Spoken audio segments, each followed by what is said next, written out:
Police Department.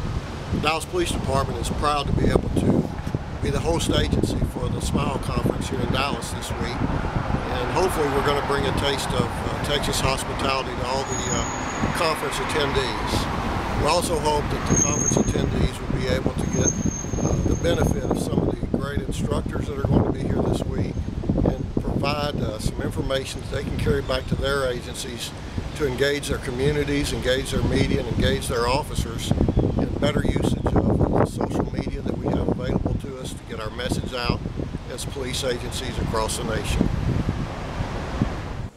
I'm Constable Scott Mills of the Toronto Police Service. I'm also the social media advisor for Crime Stoppers International, and I'm speaking to you today from Dallas, Texas at the 4th SMILE conference. SMILE means social media, internet, and law enforcement.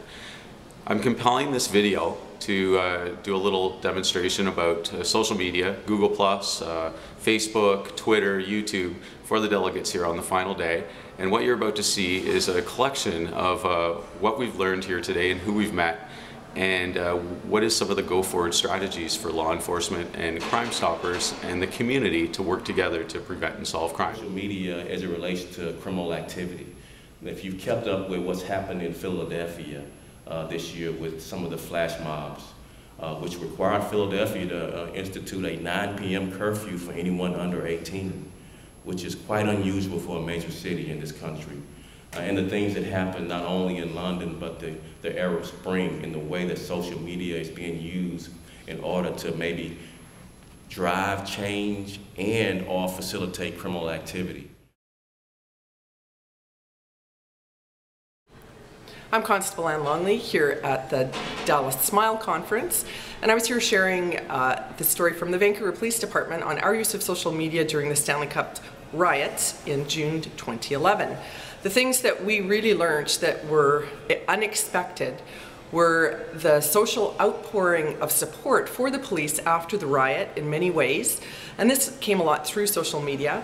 We also were very unexpected by the huge amount of data that came to us from the public wanting to help by sharing photos and videos of suspects during the riot.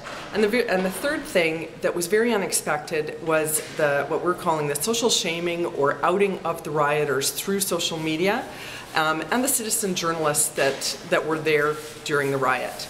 So I hope that people learnt from what I was presenting during the conference, and that they've enjoyed the SMILE conference.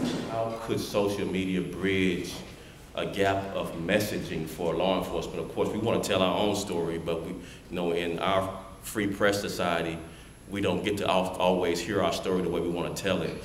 So could social media bridge that gap for law enforcement would be a question I would really like to hear dialogue around some answers and maybe some solutions to how we could use social media in that area.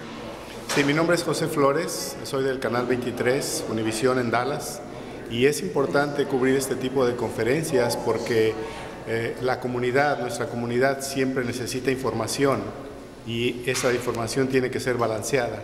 Por eso siempre intentamos hablar con la policía, tener la información y que sea adecuada para dar esta información a la gente.